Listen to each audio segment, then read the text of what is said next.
Thank you so much, Sheikh Mohammed, for the privilege to once again be presenting to the members of the Al-Mahdi Institute and to dear friends from Birmingham and from further afield. I wanted to begin first by saying what a wonderful presentation that was from Reverend Andrew, and some of the things that you said probably will be reflected in what I'm going to speak about, but I am immensely grateful that you left the Hebrew Bible references to me and you concentrated on the New Testament. Otherwise, my talk would be much shorter than I hope to keep to. In every area of intellectual pursuit, the vast amount of our acquired wisdom grows larger, broader and deeper over time, perhaps especially compared to that of our biblical antecedents several millennia ago. So to begin, and by way of overview, I want to veer away from using the word angel and instead substitute the Hebrew word malach, which means messenger of God. In the plural, it is pronounced as malachim. As such, the role of a malach in Jewish thought is limited to carrying out the will of God, and at no time would a malach have either free will or separate powers from those of the divine. By way of, and in the next 30 minutes or so, 20 to 30 minutes, I would like to show some examples of malachim appearing in the Hebrew Bible, and with the help of some paintings and exegetical comments, analyze the roles that they carried out. Then I'll briefly share some comments from the 5th century Talmudic period and sources from medieval and late medieval period leading rabbis and scholars. And finally, I'll take a quick look at a few places where malachim appear in our prayer liturgy, and close with a story about the relationship between angels and human beings. So according to many of the very popular Jewish websites, but in this particular case, one called My Jewish Learning, malachim are supernatural beings that appear widely throughout Jewish literature. Malach, as I said, means messenger, and the angels in early biblical sources delivered specific information or carried out some particular function. In the Torah, a Malach Elohim announces to Hagar, mistress of Abraham, that she would bear a child named Ishmael.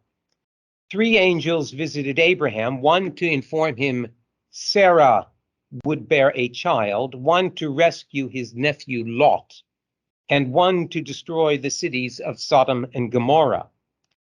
From this, we recognize that angels have a singular purpose, that they are not multitaskers. A Malach Adonai also,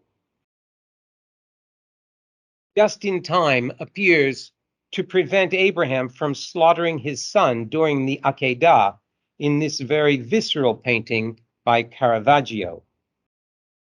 One of the more profound stories in the book of Genesis is Jacob, who, while fleeing as a refugee, dreamt of malachim on a ladder going to and from heaven.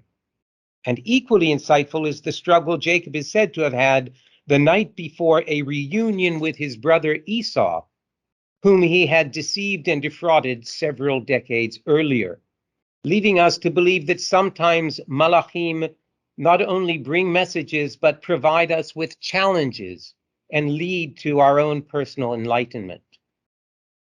A Malach Adonai, an angel of the Lord, appeared to Moses at the burning bush and gave direction to the Israelites in the desert following their liberation from Egypt.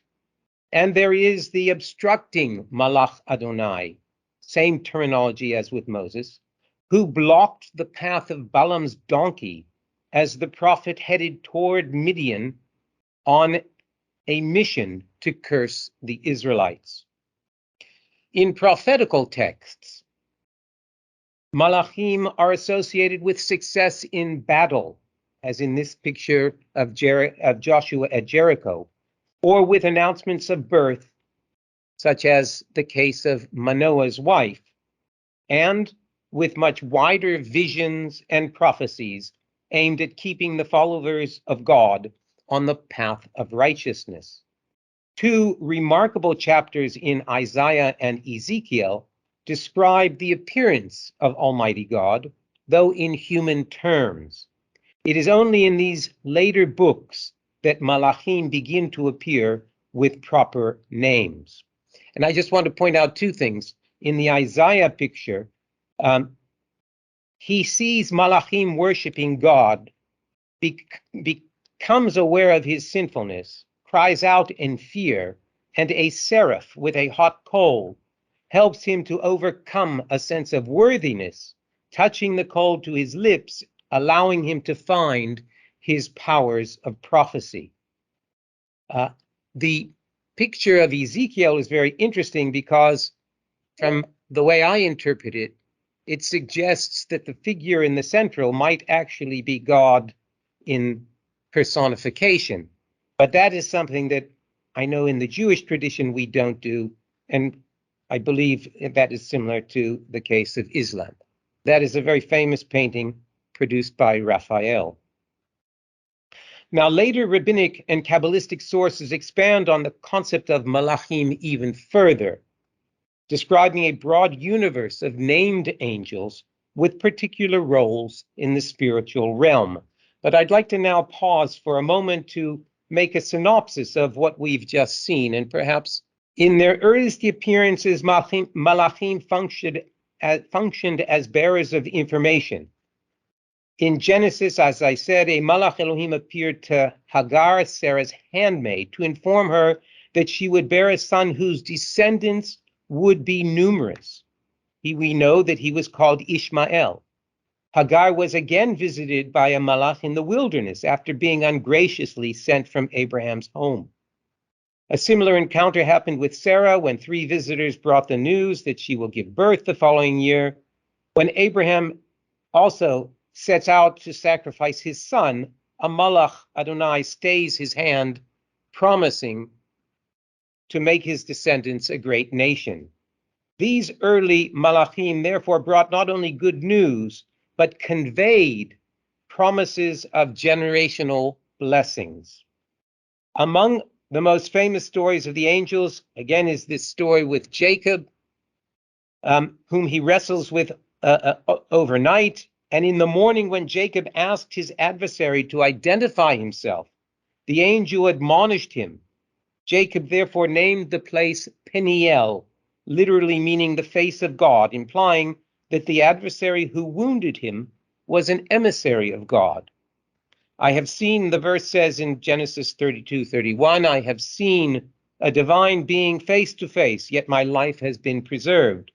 And so sometimes we could say that Malachim struggle with us, and we bear their scars in the process. In the books of the prophets, Malachim continued to carry out their function as messengers, but they also inspired visions and prophecies. One particular detailed account is recorded in the first chapter of Ezekiel, who saw a 4-creatured being, resembling a human being, but with 4 separate faces, 4 wings, and their legs were fused into a single branch. A parallel vision is recorded in the 10th chapter of Ezekiel, only there the angels were described as cherubs. Not all Malachim in the Bible are identified as such. The 3 visitors who came to Abraham and Sarah were actually described as anashim, or men, though rabbinic sources teach us that they were angels. Likewise, Jacob's adversary, whom you've just seen, is also described as an ish, or man. And I will comment more on this when I get to the section on Maimonides, where we have a hierarchy of the angels that is the proposed, a 10-layered hierarchy of the angels.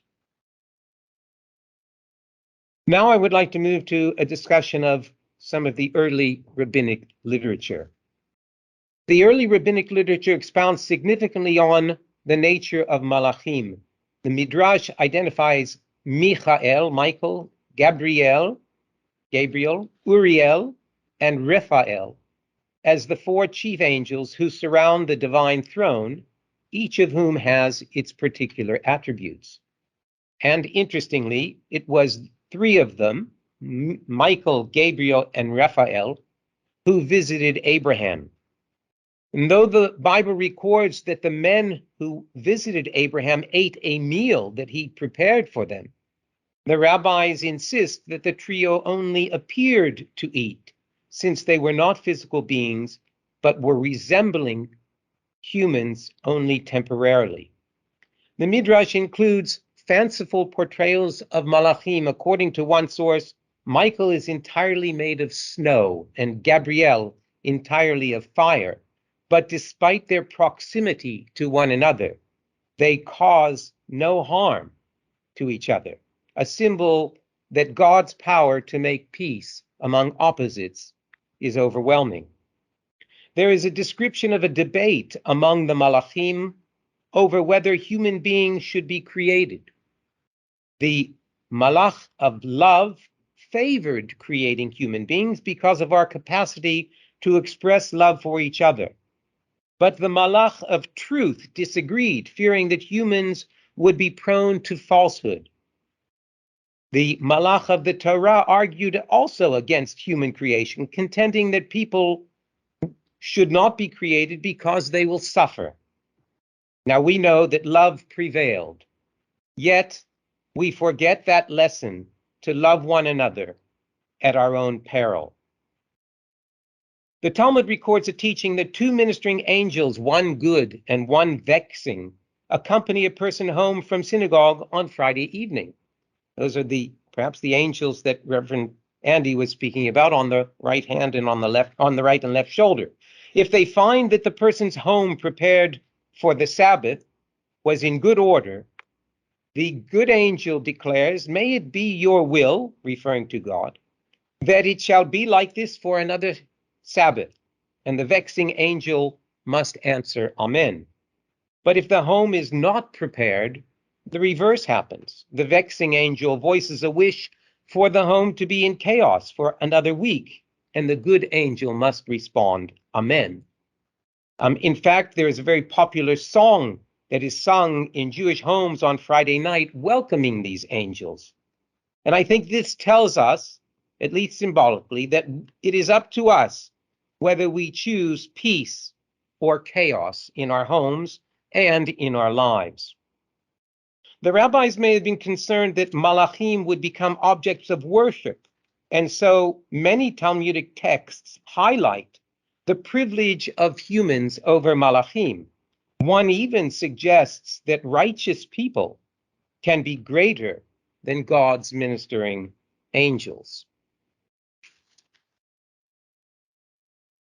This brings me to Maimonides, the 12th century colossal mind and philosopher scholar who devoted much attention to the natural world and to the role, of malachim.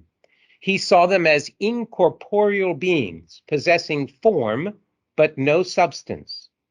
Descriptions of malachim as winged or made of fire, Maimonides wrote, are merely enigmatical prophetic visions, inevitably inadequate attempts to describe the formless and the spiritual within the confines of human language. Maimonides, though, described a 10-layered hierarchy of malachim with different types, such as holy creatures, the ones at the very top, the Chayot HaKodesh, flying serpents, chariot bearers. All of these he described as being alive and knowing God intimately. But while they all know God more deeply than human beings can, even the highest among them, knowing more than all those below, cannot know the full truth or essence of God. They are but mere creations and in no way equal to their creator. And I just wanted to go back to that point about the reference in the Torah to anashim, to men visiting Abraham and also struggling with Jacob, what he points out is that the lowest of the 10 levels is the degree of the form known as ishim, or men, which are the angels who speak with the prophets and appear to them in the vision of prophecy. Therefore, they are called men as their degree approaches the degree of the intellect of the sons of man. Moving into the area of Kabbalah, or the Jewish mystical tradition, the Kabbalah also expounds further on the nature of Malachim, portraying them as forces of spiritual energy, describing angels as invisible, metaphysical bundles of energy that, like magnets, cause physical changes by means of forces that are invisible to the human eye. In Kabbalah, Malachim reside in intermediary worlds through which divine energy is conducted down into the material world. In the same way, by analogy, that electricity created in a power station is transmitted from its source through a series of step-down transformers before reaching into our individual homes. The contemporary scholar and polyglot Rabbi Adin Steinsaltz, who sadly died in 2020, profoundly reminded us that human beings and our behavior has the power of creating malachim. In a counterpart to the way biblical malachim bear messages from the divine realm down to humanity, those malachim created by our human actions carry the energies of humankind upwards into the higher spiritual realms.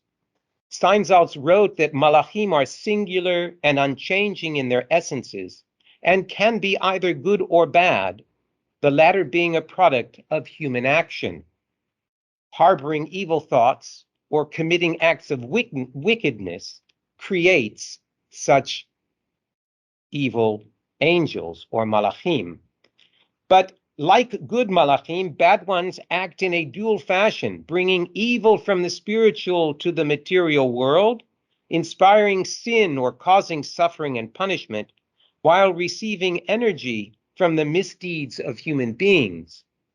If we're not careful, they create a virtuous circle where they self-perpetuate. And so Steinsaltz concludes, were the world to root out all evil completely, then as a matter of course, the subversive malachim would disappear, since they exist only as parasites living on man. But as long as humans choose evil, we support and nurture entire worlds, all drawing upon the same human sickness of the soul. And just briefly, Rabbi Shamir Zalman of Liadi wrote the Tanya, a work which deals with the Jewish spirituality and psychology from a Kabbalistic point of view. He wrote that in the 18th century. And philosophically, it expounds on themes such as the oneness of God, creation, faith, confidence, and many other concepts. His view mirrored that of the Talmud, which we just referenced, that humans are in dynamic relationship with God.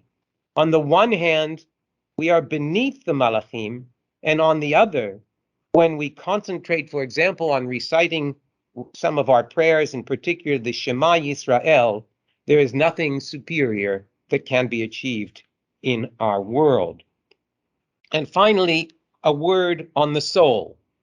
A Jewish belief is that human beings are unique in creation, in that we comprise a body and a soul, making us in some ways similar to animals and in others to angels.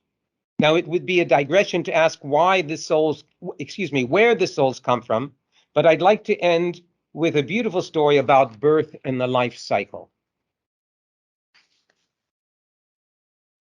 This comes from Midrash Tanchuma, and it describes the situation of a child in its mother's womb, where an angel is charged to teach all of the wisdom and the knowledge of the world to the child before it is born. And it instructs the child, take my words to heart, keep the commandments, and it shall be good for you. And then the angel leads the child from morning until evening to see where he will live and where he will die. He will lead him about and walk him through the world, showing him the righteousness of the good and the wickedness of the evil and everything else. And in the evening, bring him back to his mother's womb. A child remains in the womb of its mother for 9 months, eating and drinking what his mother eats and drinks from the very beginning, so that the child will not depart from her hungry.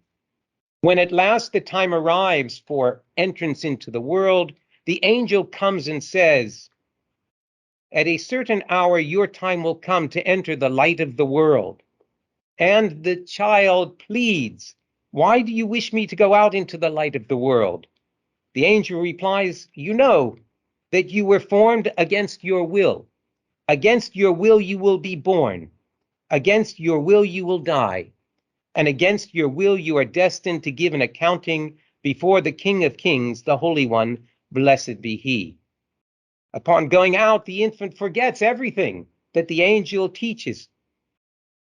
And that is why a child cries on leaving the mother's womb. And in fact, we have a tradition that the angel touches a person just between the lips, and that's why we have this little indent above on our upper lip.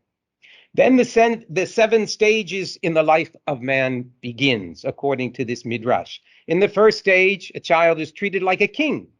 Everyone inquires about his health and is eager to look after him. And please forgive me, I'm using he, but I mean he and she both. They hug and kiss him since he's only 1 year old. Stage 2 is like that of an animal groveling in the dirt, for a child waddles in the mud when he is 2 years old. In stage 3, he is like a child who skips about in the pasture, delightful in the eyes of his mother and a joy to his father. He skips about here and there while laughing, and everyone takes delight in him. In the 4th stage, he acts like a horse about to run in a race. This is about the age of 18 years old. Just as the horse prances about and preens himself, so the youth preens himself before his companions. In stage 5, he is like a donkey upon which a saddle has been placed. He takes on a wife and bears sons and daughters, roams hither and yon to obtain food and sustenance for his family. The pile of burdens upon him grows until by age 40 he is overwhelmed with problems of the real world. In stage 6, he is like a dog who intrudes here and there and takes from one and gives to another and is not embarrassed. In stage 7, he resembles a monkey who is different from all other creatures. He asks about everything, eats and drinks like a youngster and laughs like a child. He returns to his childish ways in discernment, but his mind is starting to go. Even children laugh and mock him, while birds wake him from his sleep. And finally, as the end draws near, the Midrash tells us, the angel from his birth comes to him and asks, do you not recognize me? And he answers, yes, but why do you come to me on this day of all days? The angel replies, to take you from this world, the time of your departure has come. And so the child, who is now an adult, begins to cry, and his voice can be heard from one end of the earth to the other, but no one recognizes or heeds except a crowing cock. The angel responds, did I not tell you that you were formed against your will, that you were born against your will, that you would live against your will, and that ultimately you will have to render an accounting before the Holy One, blessed be he, against your will? Thank you very much.